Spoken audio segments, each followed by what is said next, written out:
Welcome back to the Crochet Crowd. So it's my friends over at yarnspirations.com. Today's the Crochet Ridge Textured Hat. This is actually a hat and a combo, but I'm only going to focus on the hat today. So what we have here is Red Heart Heat Wave yarn, and let me just pull that up and show you. It's it's called Beach Ball. You only need one ball of yarn, which will do the entire hat plus the pom-pom. It's really not a hard hat to be able to follow, and I'm going to be doing it step by step.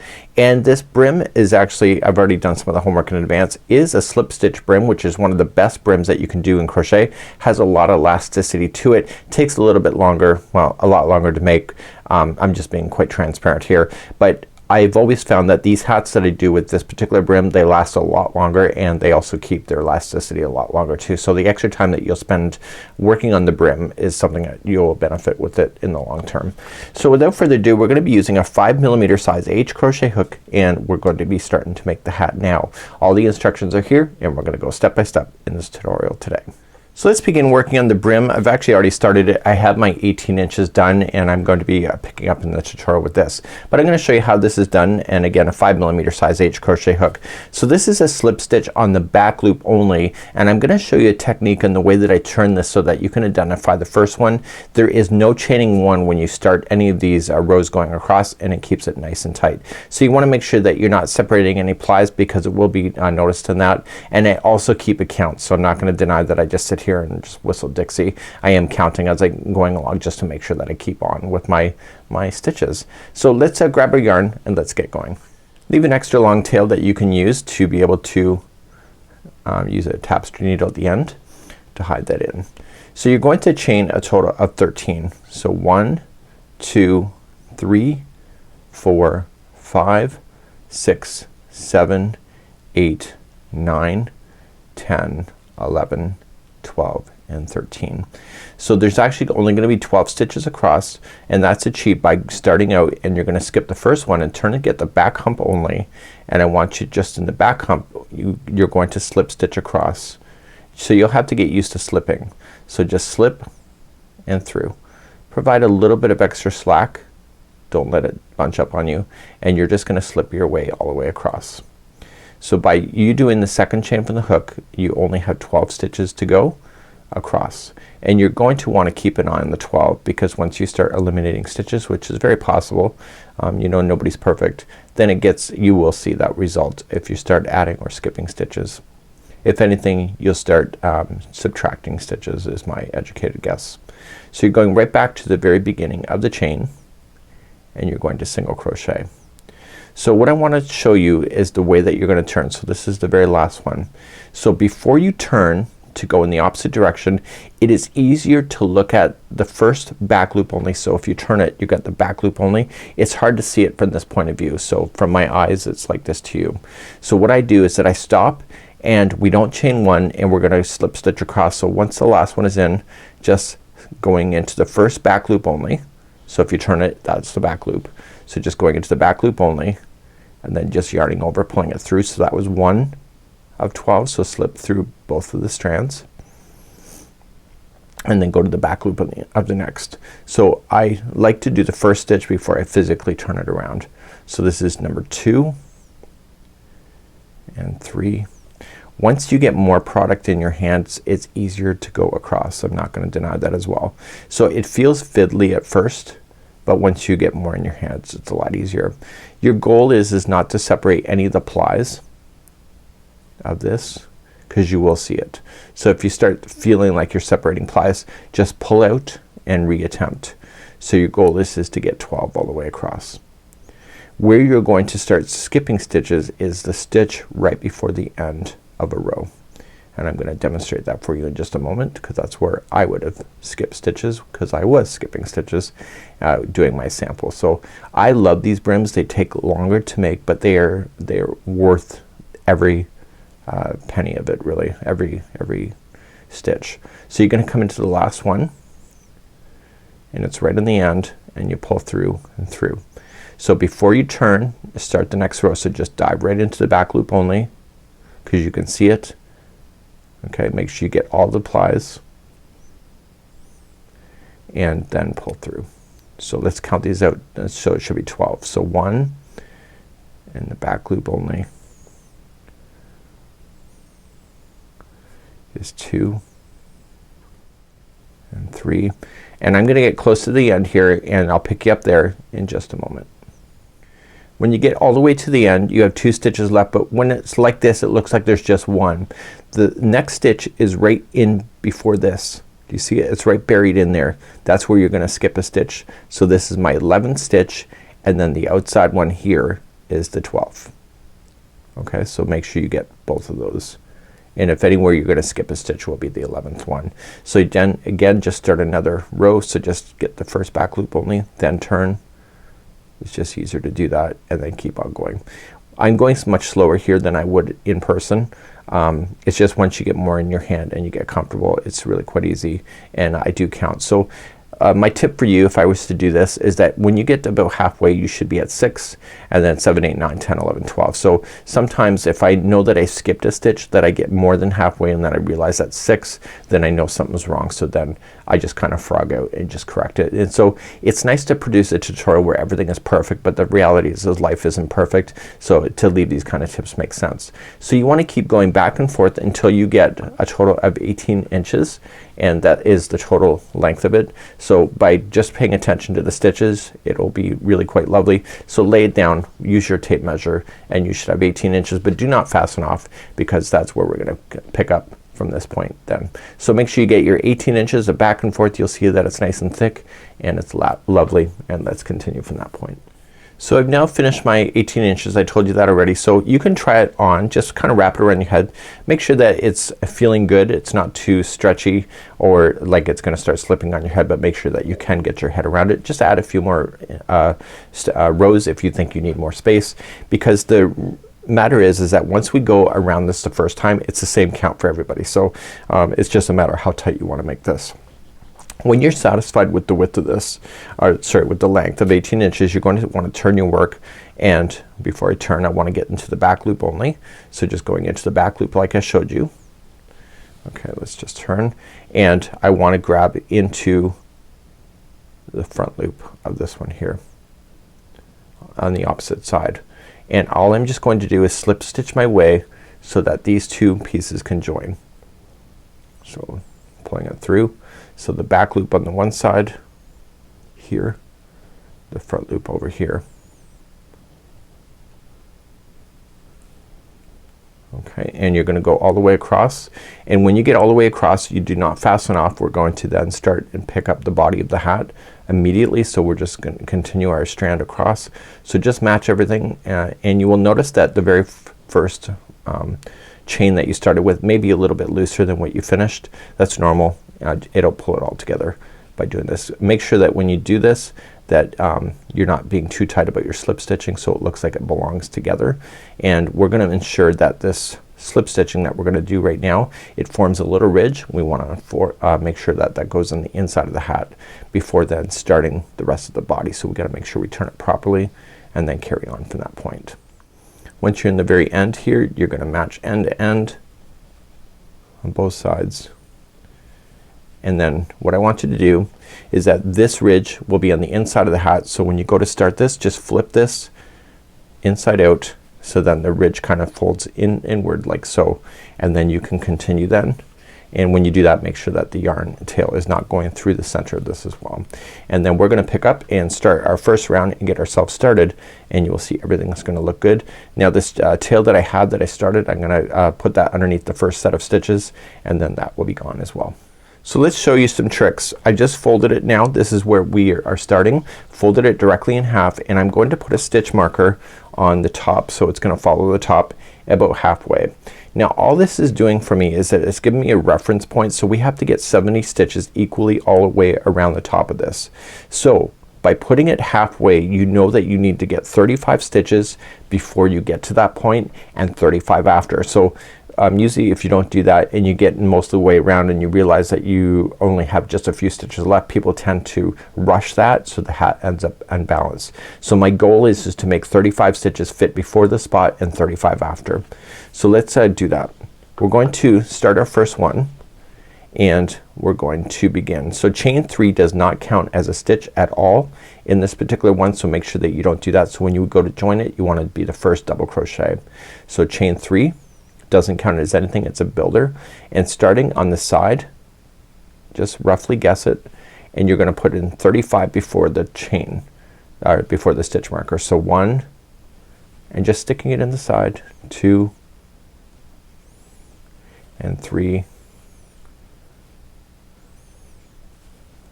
4 and 5, and I'll see you at the stitch marker and make sure we get our 35 in there before that point, and then carry on. So I have 5 in there, so the first chain 3 did not count as 1. So that's 5, and let's continue. So I'm coming close to the stitch marker. I'm actually at 30, so I have to make sure I get 35, so another 5 in there before I get there. So 1, 2, just eye it up, 3, 4, and then 5 is at the stitch marker. So there's 35 at the stitch marker, and even though I've kinda had to jam it in there, it'll work out, you trust me. So then continuing after the stitch marker, you need to get another 35 in there before you get to, or by the time you get to round all the way to the end. You can also remove out your stitch marker too. So make sure you get that in there, and I'll see you at the end of this round. So this is 2. So I'm coming all the way back around. My 35 are in. When you go to join it, I want you to join to the top of the first double crochet, not the chain 3, and then that pulls it nice and tight, so that you end up with a nice tighter join. So now we have our total of 70 all the way around, so 35 to the halfway point, and then another 35 to the other halfway point. And now let's continue, and now we're gonna start the fun stuff in doing second round of the body of the hat. So let's begin our texture. Number 2 is our round. We're going to chain 3, does not count as anything, so don't make sure that it does. So the other chain 3 is right under here. So starting in the very first post directly below, you're going to do a front post double crochet. So wrap the hook and coming in the side of the post and double crochet. And now the next 9 are all gonna be a back post. So wrap the hook and coming in the post from the behind and back to the behind, and do 9 in a row like that. So let's count that out. So we have 1, 2, 3, 4, 5, 6, 7, 8, and 9. So once those 9 are in, you're gonna repeat what you already know. So the next one is gonna be 1 front post double crochet, and then the next 9 are going to be back post double crochet. So I want you to do that all the way around. I'll see you at the end of round number 2. When you get all the way back around, the last 9 are like that. If you happen to have an extra one, I would do 2 together as a double crochet.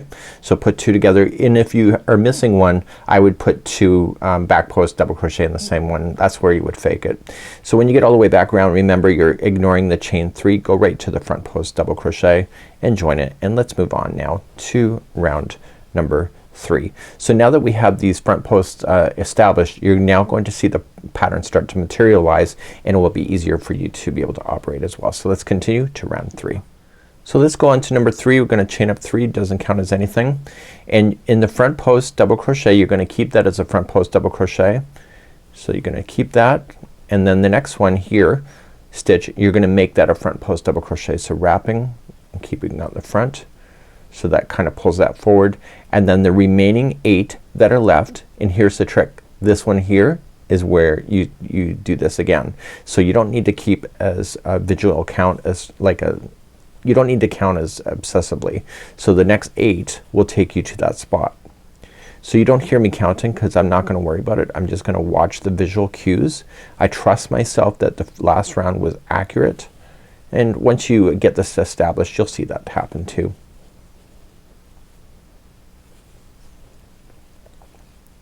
So the first the 8 are in, and then you see the front post double crochet. So you're gonna make that front post double crochet another one, and then you're gonna bring its friend right next door to be a front post double crochet, and then the remaining ones here will continue to be a back post double crochet until you run into it again. So please do this all the way around. This is round number 3.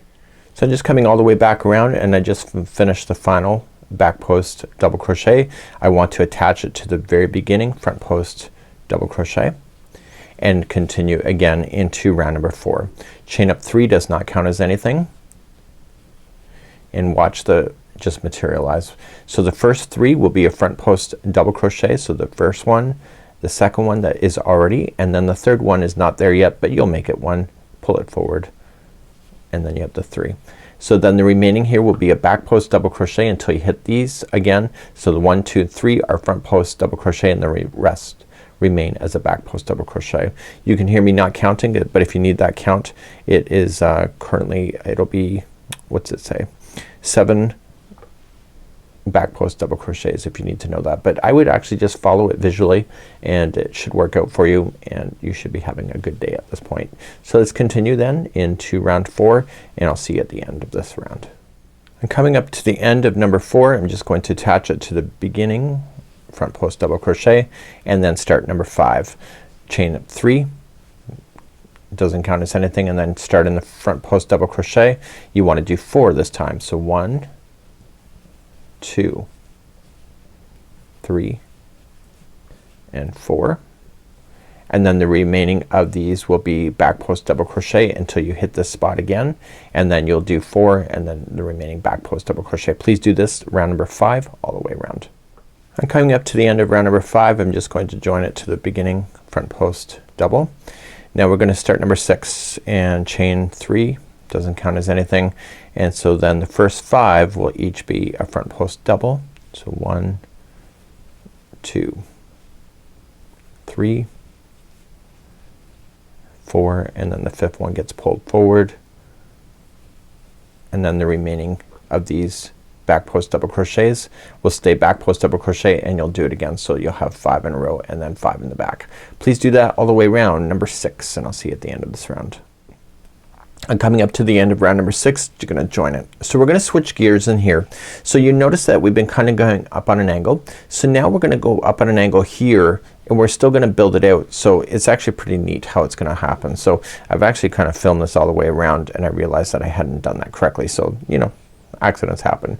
So chain 3, and the first one is gonna be a front post, sorry, it's gonna be a back post double crochet. So make that a back post double crochet instead. And then the next 5 in a row are each going to be a front post double crochet. So the remaining front post double crochet stay a front post double crochet, and you have to just add its friend next door. Let me just get there. So the first 4 there are back post double are front post double crochet. You're gonna add the one next door, bring it forward, and now the next 5 will be a back post double crochet. So it'll be this one, this one, this one, this one, plus this one here that you'll pull it back, and this will keep the alignment doing really good.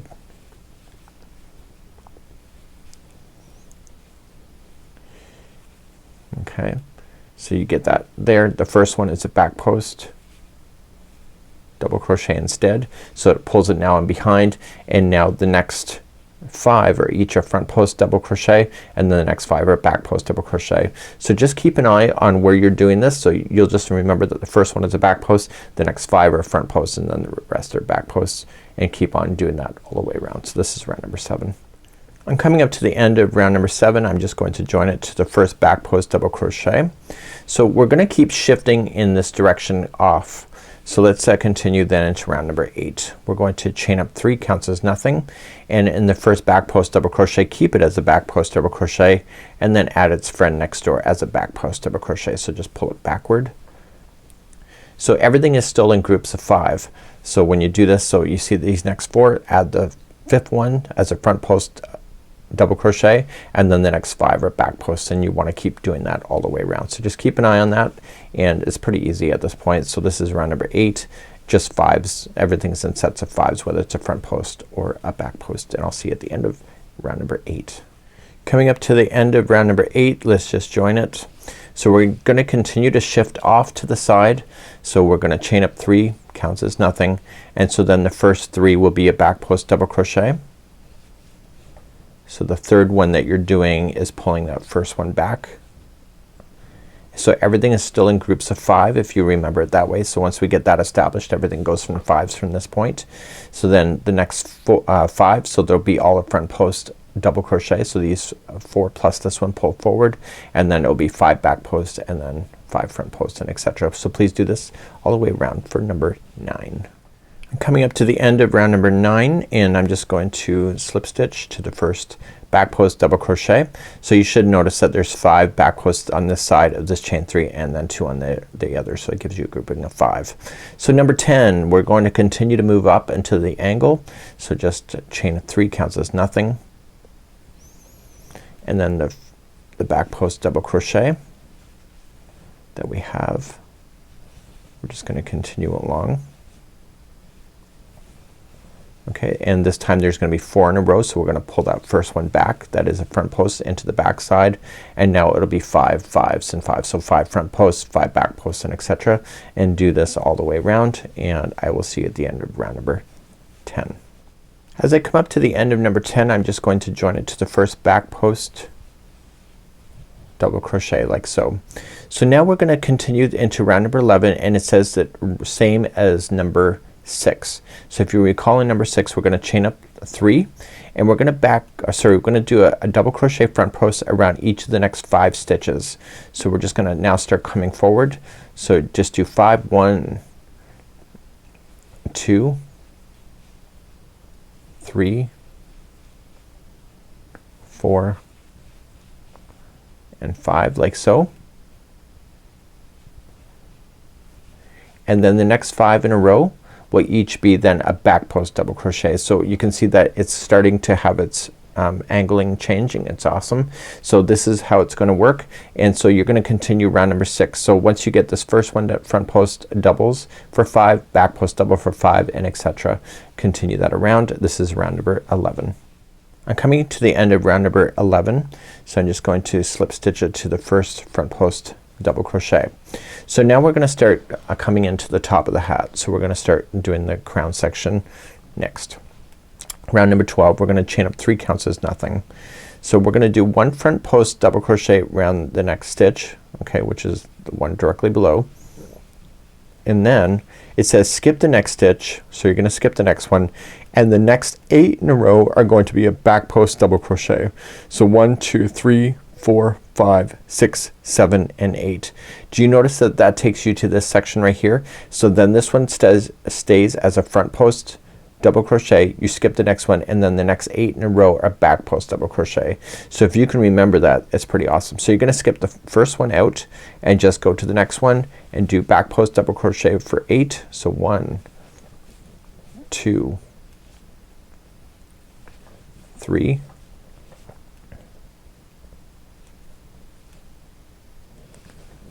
4 5 6 7 and 8, and you see the next one is a front post, so you're gonna keep that as a front post. You'll skip the next one after that, and then the next 8 in a row are back post double crochet. So you'll see this is gonna start eliminating stitches out. Coming up to the end of number 12, just join it to the front post double crochet.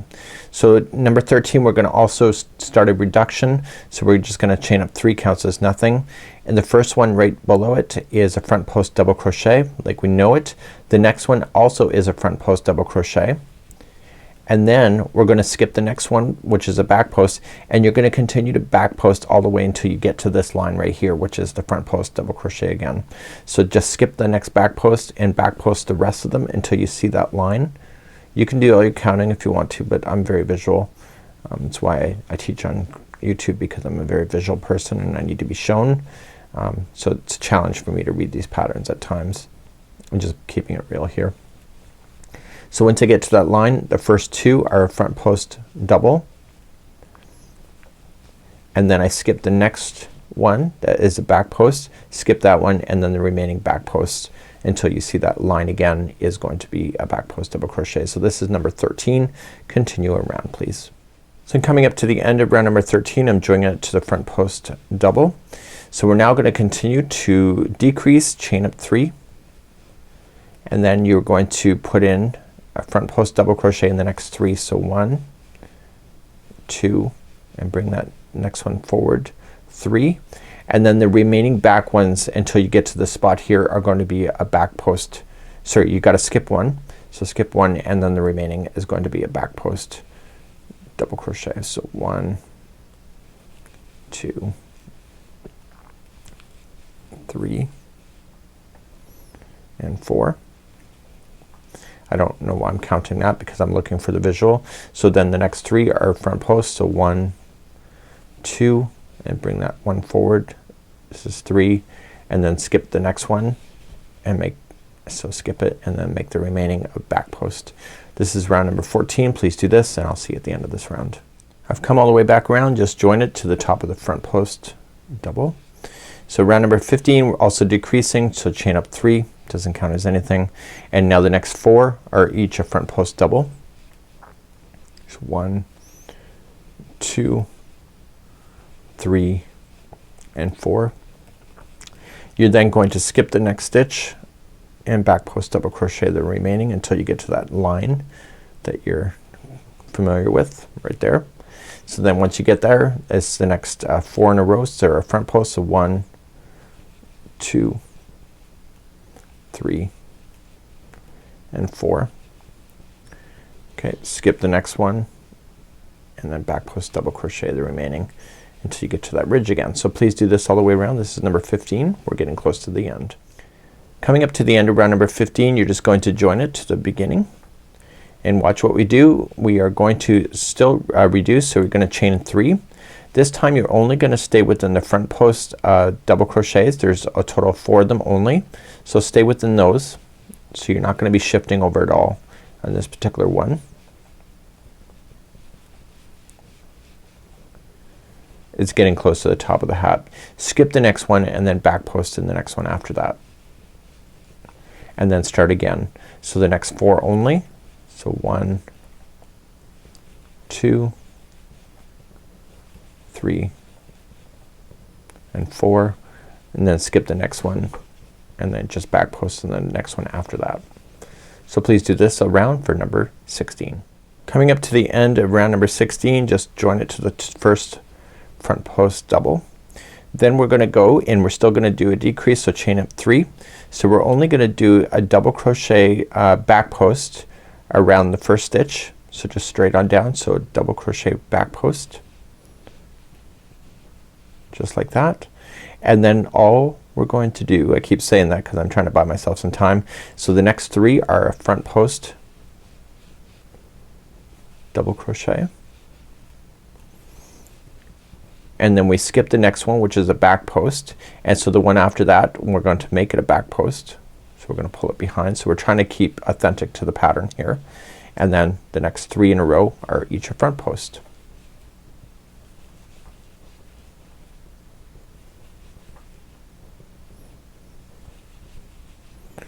Okay, so when you turn it, you're gonna skip the next one and you'll make the one after that a back post, so pull it backward, and then the next 3 are front post double crochet. So do this all the way around. This is number 17.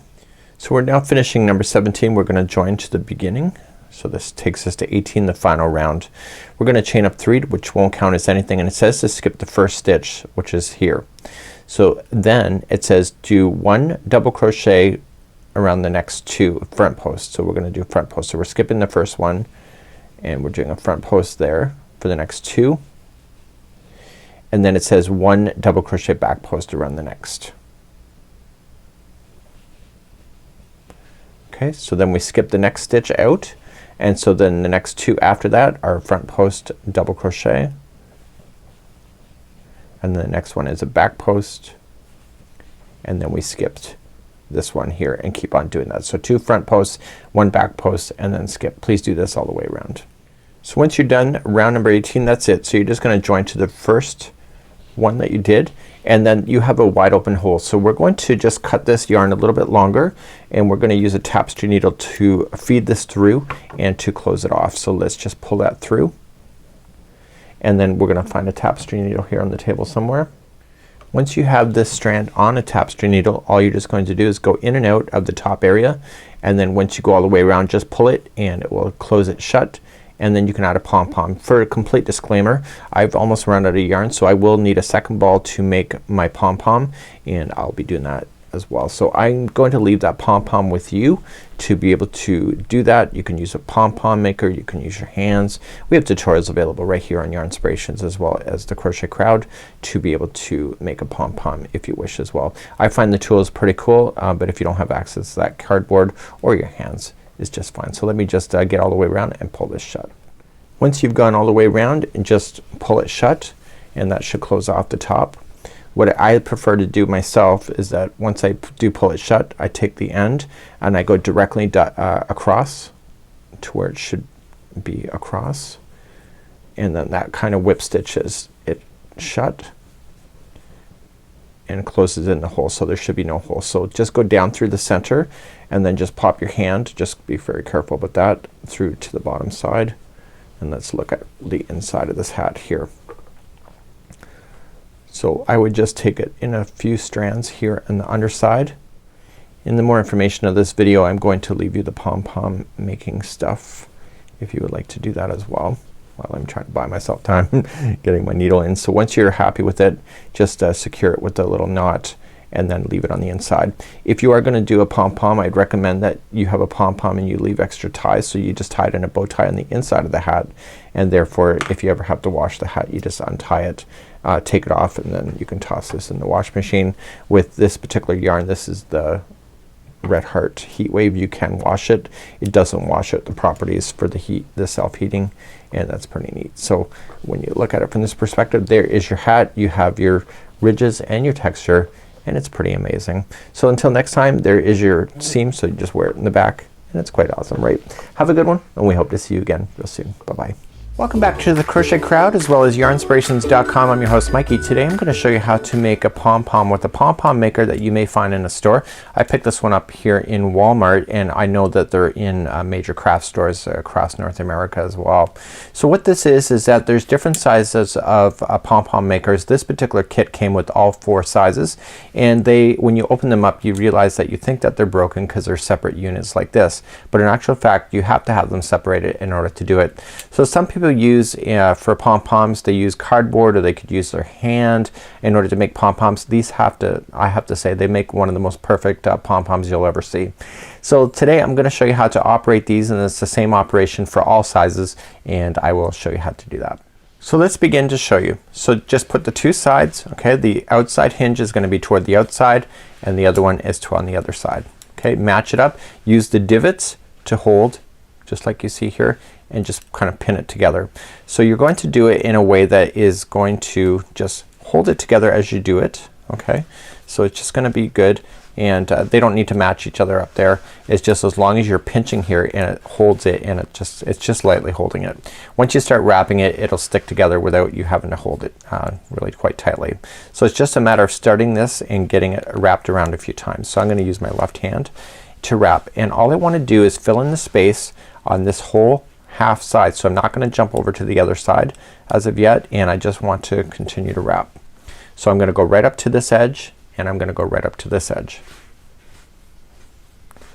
Now you can either count it out if you want to, if you would like to be really super accurate with your counting so that it's equal on both sides of this tool, or what you can just do is just wrap it and make it look like it works. Okay, so because this is variegated, I'm kind of just jumping around a little bit, and what I want to do is I want to continue to wrap now, and as you get more and more, it just sticks together on its own. So once you're satisfied with it, now you can just cut your yarn. So now I'm gonna jump to the other side and pinning those other two together. I'm gonna do the same thing and just start it and wrap again like I did the other side. So continue to wrap this side, and I'll see you back here in just a moment. Okay, once you're satisfied with it, all you just got to do is trim this other yarn. So what you want to do now at this point is that you want to close this contraption. So just close it, and also open up these clips, and they are locking on to its neighbor but not opposite to each other. So just close it, so just lock it and lock the other side. So now the entire ring is now full, and now we're going to then separate these and being able to make the pom-pom. So the first thing that we need to do is that we need to grab our scissors next. So with the space that is existing in between, just like you see here, we're gonna run our scissors through and we're just gonna start on one side and work our way to the other side. So just going right directly in half, okay, and we are just gonna gently cut. Okay, just do a few at a time if your scissors can't handle it. And you do not want to let this ring go. Everything is being held into place as you're doing it.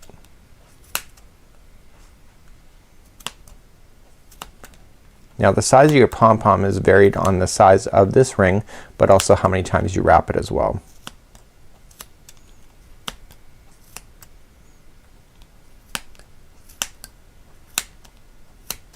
And you go right to the end. So you want to physically see this gap as you go. So now you're gonna go back to the other side. Do not let this fall apart on you. Again, holding everything together, and you're gonna do the other side now. There's nothing holding these rings together, so you kind of want to hold on to it at that point. So right now I'm about to hold, which I already am, and I go right to the end.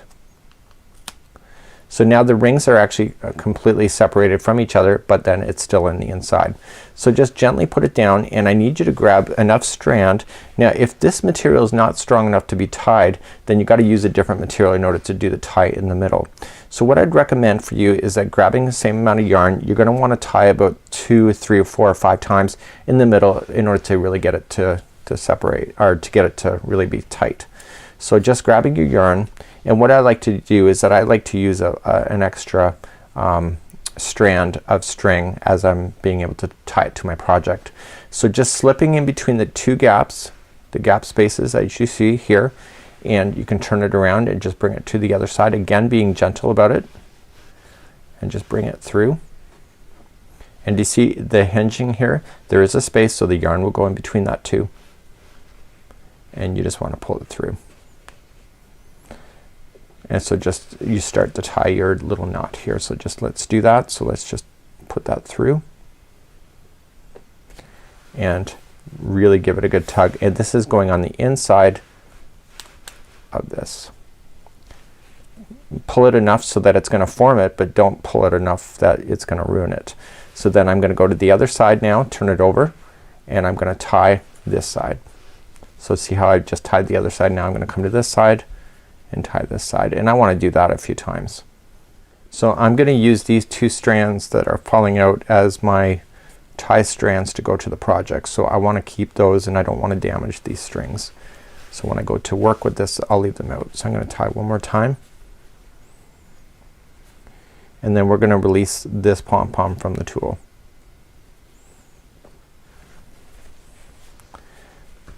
Okay, so there's my strand. So now I'm just gonna hold it by those 2 strands. So now I can open up the tool by just releasing these clamps on both sides. So they're on both sides of the work here, and all I can do is to open it up now, and it will release the pom-pom. So there's one out, and here's the other one coming out in a second, and there is my pom-pom. So now holding it by the 2 strings so you don't accidentally cut it, now you just fluff it up. Okay, look how perfect that is. It looks nice and full, and you're just gonna take your scissors then, and just any ones that are just abnormally long or just didn't sit right or just kinda looks like it's not working well, then you're just gonna safely just trim it like this in order to form the pom-pom, like so.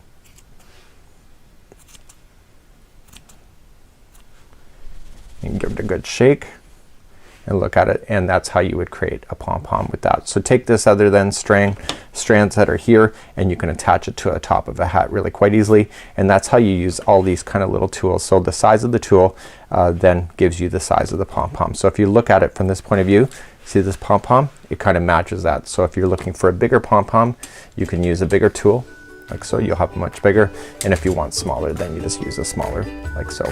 So until next time, I'm Mikey on behalf of Yarnspirations as well as the crochetcrowd.com. Enjoy, and hopefully you enjoy your new pom-pom. We'll see you again real soon.